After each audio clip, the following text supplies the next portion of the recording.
माझ्या या चॅनलवरती आपल्या सगळ्यांचं मनापासून स्वागत आहे। तर आजच्या व्हिडिओमध्ये आपण बघणार आहोत की आपल्या आर्थिक प्रगतीसाठी, आपल्या घरामध्ये सुख, शांती, समाधान नांदण्यासाठी आपल्या घरामध्ये जी मिठाची बरणी असते, तर त्या बरणीमध्ये आपण कोणती अशी गोष्ट कायमस्वरूपी ठेवायची आहे। अतिशय सिंपल, साधी, सोपी अशी वस्तू आहे, मी तुम्हाला नक्कीच सांगणार आहे। पण त्यापूर्वी आपण काही नियम आहेत ते देखील पाळायला हवेत आणि त्याचबरोबर अतिशय सोपे जे उपाय आहेत ते आपण रोज करायला पाहिजेत। म्हणजे बराच फरक आपल्याला आपल्या घरामध्ये चांगला झालेला जाणवेल आणि आपल्या घरामधली निगेटिव्हिटी निघून जाईल। सगळ्यात पहिल्यांदा तर मी सांगेल, जर आपल्या घरामध्ये तुम्हाला असं जाणवतं की भरपूर प्रमाणात निगेटिव्हिटी माझ्या घरामध्ये आहे, बघा बऱ्याच वेळेला आपल्याला जाणवतं आणि घरातली जी मुख्य महिला आहे, स्त्री आहे, तिला तर हे खूप लवकर जाणवतं की आपल्या घरामध्ये एक वेगळ्याच प्रकारची निगेटिव्हिटी आहे आणि अशी निगेटिव्हिटी आहे की जी आपलं कोणतंच काम पूर्ण होऊ देत नाही। जसं की आपल्या मुलांच्या अभ्यासामध्ये प्रगती होत नाही, नवऱ्याची प्रगती होत नाही, स्वतःची प्रगती होत नाही, आर्थिक आवक कमी होते किंवा पैसे जर आधी जास्त मिळत असतील, तुमचा व्यवसाय किंवा नोकरीमध्ये तुम्ही यशस्वी असाल, पण अचानकच काहीतरी विचित्र गोष्टी घडू लागतात आणि त्या सगळ्या तुमच्या विरोधात जाऊ लागतात। म्हणजे तुमच्या घरामध्ये भरपूर प्रमाणात निगेटिव्हिटी आहे, हे तुम्ही ओळखून जायचं। तर अशा वेळी काय करायचं, तर आठवड्यातून एकदा ते दोनदा तुम्ही तुमच्या अंघोळीच्या पाण्यामध्ये मीठ घालायचं आहे आणि हे मीठ घेत असताना तुम्ही 5 बोटाने हे मीठ घ्यायचं आहे आणि तुमच्या अंघोळीच्या पाण्यात घालायचं आहे। एक मिठाची बरणी जी आहे ती तुम्ही सेपरेट अंघोळीच्या पाण्यामध्ये टाकण्यासाठी करून ठेवा आणि या बरणीतून तुम्हाला 5 बोटांनी फक्त जेवढं मीठ येईल तेवढंच अंघोळीच्या पाण्यामध्ये टाकायचं आहे। घरातले जेवढे सदस्य आहेत तेवढ्या सगळ्यांच्या पाण्यामध्ये, अंघोळीच्या पाण्यामध्ये हे मीठ टाकलं तरी चालेल। असं केल्याने घरामधली भरपूर निगेटिव्हिटी कमी होते आणि स्वतःलाच एक प्रकारचा आत्मविश्वास जाणवतो। त्यामुळे अवश्य तुम्ही हा उपाय करायला सुरुवात करा। त्यामुळे नक्कीच तुम्हाला स्वतःमध्ये देखील खूप आत्मविश्वास आल्यासारखा वाटेल आणि यासाठी सेपरेट मिठाची बरणी तुम्ही करून ठेवा। खूप छोटी मुलं असतील तर त्यांच्या पाण्यामध्ये तुम्ही अगदी चिमूटभर मीठ घालू शकता। आठवड्यातून एकदा अशा मिठाच्या पाण्याने त्यांना अंघोळ घालत चला, कारण लहान मुलांना देखील खूप प्रकारचा नजरदोष असतो।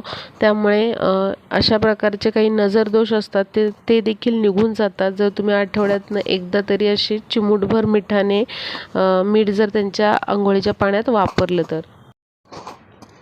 आठवड्यातून आपल्याला एकदा तरी आपली फरशी जी आहे ती मीठ घालून, म्हणजे पाण्यामध्ये मीठ घालून तुम्हाला ही फरशी पुसायची आहे। आणि अजून एक तुम्हाला काम करायचं आहे, तर फरशी पुसताना त्या पाण्यामध्ये एक लिंबू पिळा किंवा अर्ध लिंबू पिळा आणि थोडंसं मीठ घाला आणि या पाण्याने तुम्हाला फरशी पुसून घ्यायची आहे। कुठल्याही प्रकारची निगेटिव्हिटी जर तुमच्या घरामध्ये असेल तर ती अजिबात तिथे उरणार नाही। इतका हा प्रभावी पण तितका सोपा उपाय आहे। कारण बघा, आपल्या घरामध्ये कोण कोण येत असतं, कोणाची दृष्टी कशी आहे हे आपल्याला माहीत नसतं, कोणाचा किंवा कोणामुळे नजरदोष होतो हेही माहीत नसतं। आपल्या आजूबाजूला अनेक लोक असतात की जे आपल्या प्रगतीवर पण जळत असतात, करपत असतात आणि त्यांची नजर कशी आहे हेही आपल्याला माहीत नसतं। त्यामुळे आपल्या घराची जी फरशी आहे त्या अशा मिठाच्या आणि लिंबाच्या पाण्याने अवश्य तुम्ही आठवड्यातून एकदा तरी पुसत चला। फक्त गुरुवारच्या दिवशी आपल्याला अशा पद्धतीने फरशी पुसायची नाही आहे। आता बघा, आपल्या सगळ्यांनाच माहिती आहे, राहूचा वास जिथे असेल तिथे कुठल्याच प्रकारची कामं पूर्ण होत नाही किंवा तिथे प्रचंड प्रमाणामध्ये निगेटिव्हिटी असते। तर ही निगेटिव्हिटी कशी निर्माण होते, जिथे भंगार साठवलं जातं किंवा वायफळ कुठल्याही गोष्टी आहेत, तुटलेल्या फुटलेल्या इलेक्ट्रॉनिक्सच्या वस्तू जर आपण घरामध्ये ठेवल्या किंवा मग अस्वच्छता असेल, तर अशा जागेला किंवा अशा जागेवरती राहूचा वास असतो आणि जिथे राहूचा वास असतो तिथे कधीच कुठलीच उन्नती होत नाही किंवा प्रगती होत नाही। आणि टॉयलेट बाथरूमचा हा जो एरिया असतो तिथे आपण आपली स्वतःची स्वच्छता करत असतो. मग त्यामुळे काय होतं, आपण किती जरी स्वच्छता ठेवत असलो आपल्या टॉयलेट बाथरूमची तरीही तिथे थोडी का होईना निगेटिव्हिटी तयार होतेच. म्हणजे तिथे राहूचा वास हा असतोच. मग हा राहूचा वास कसा कमी करायचा, तर तिथे आपण बाऊलमध्ये किंवा एखाद्या वाटीमध्ये मीठ ठेवत चला. असं केल्याने बाथरूममधली जी निगेटिव्हिटी आहे ती त्या मिठामध्ये शोषली जाते, खेचली जाते आणि भरपूर प्रमाणामध्ये आपल्या घरामधली जी निगेटिव्हिटी आहे ती कमी होण्यास मदत होते. हे बाऊलमधलं मीठ तुम्ही आठवड्याला, 15 दिवसाला, महिन्याभरातून एकदा तरी बदलत चला. ते काहीसं ओलं होतं मीठ, कारण ते निगेटिव्हिटी शोषून घेत असतं आणि असं ओलसर झालं जर असं मीठ की ते मग तुम्ही बदलू शकता. पण तुम्ही अवश्य तुमच्या बाथरूममध्ये असं बाऊलमध्ये किंवा एखाद्या वाटीमध्ये मीठ भरून ठेवा. भरपूर प्रमाणात निगेटिव्हिटी ही शोषली जाते. आता आजचा जो महत्त्वाचा उपाय आहे तो मी सांगणार आहे. बघा, जर तुमच्या घरामध्ये कुठल्याच प्रकारे धन येत नसेल किंवा चांगली अशी पैशांची आवक नसेल तर तुम्ही हा उपाय अवश्य करा. आजच्या दिवसापासून सुरुवात केला तरीही चालेल. काय करायचं आहे, मिठाची जी बरणी आहे तुमची, ती बरणी जी आहे त्या मिठाच्या बरणीमध्ये तुम्हाला 5 लवंगा या कायमस्वरूपी ठेवायच्या आहेत. बघा, मिठाची बरणी घेत असताना ती स्वच्छ करून घ्या. मिठाची बरणी कधीच अस्वच्छ ठेवू नका. त्यानंतरची महत्त्वाची गोष्ट म्हणजे मिठासाठी प्लास्टिक किंवा स्टीलची बरणी अशी न वापरता तुम्ही मिठासाठी काचेची बरणी वापरायला सुरुवात करा. किंवा मग चिनी मातीच्या बरण्या मिळतात, त्या देखील वापरल्या तरीही चालू शकेल. पण मीठ ठेवण्यासाठी फक्त काचेची आणि चिनी मातीचीच बरणी वापरायची आहे. बऱ्याचशा महिलांना प्रश्न पडतो की बाई, मी काचेची बरणी वापरली, चिनी मातीची वापरली तर ती मीठ घेत असताना फुटेल, अमकं होईल, दमकं होईल. तर प्लीज असं तुम्ही मनात आणू नका. केअरफुली वस्तू वापरायला शिका आणि काचेची नाहीतर चिनी मातीचीच बरणी मिठासाठी वापरा.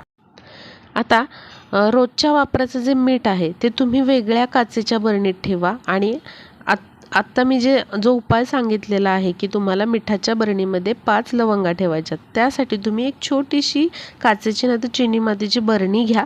त्यामध्ये फुल मीठ भरा, पूर्ण असं बरणी भरेपर्यंत, आणि त्यामध्ये 5 लवंगा तुम्हाला ठेवायच्या आहेत. असं केल्याने खूप प्रकारची तुम्हाला आर्थिक आवक वाढेल, पैशाची आवक तुमच्या घरामध्ये वाढेल, लक्ष्मी यायला हळूहळू सुरुवात होईल. तुम्हाला स्वतःला याचा अनुभव खूप चांगला येईल. त्यामुळे अशा 5 लवंगा मिठाच्या बरणीमध्ये नक्की तुम्ही घालून ठेवत जावा. या लवंगा तुम्ही दर शुक्रवारी म्हटलं तरी बदलू शकता किंवा एखाद्या पौर्णिमेला बदलून नवीन लवंगा त्यामध्ये टाकू शकता. आधीच्या 5 लवंगा तुमच्याच घरातल्या कुंडीमध्ये तुम्ही मातीमध्ये दाबून ठेवू शकता. असं केल्याने खूप चांगली आर्थिक प्रगती आपल्याला होताना जाणवते. अनेक आर्थिक प्रश्न सुटताना तुम्हाला जाणवतील. इतका हा प्रभावी पण तितकाच सोपा असा उपाय आहे. त्याचबरोबर जाता जाता एक सांगायला आवडेल की आपल्या घरातलं मीठ कधीच तुम्ही स्वतःच्या हाताने दुसऱ्यांना देऊ नका किंवा ते उधार देऊ नका.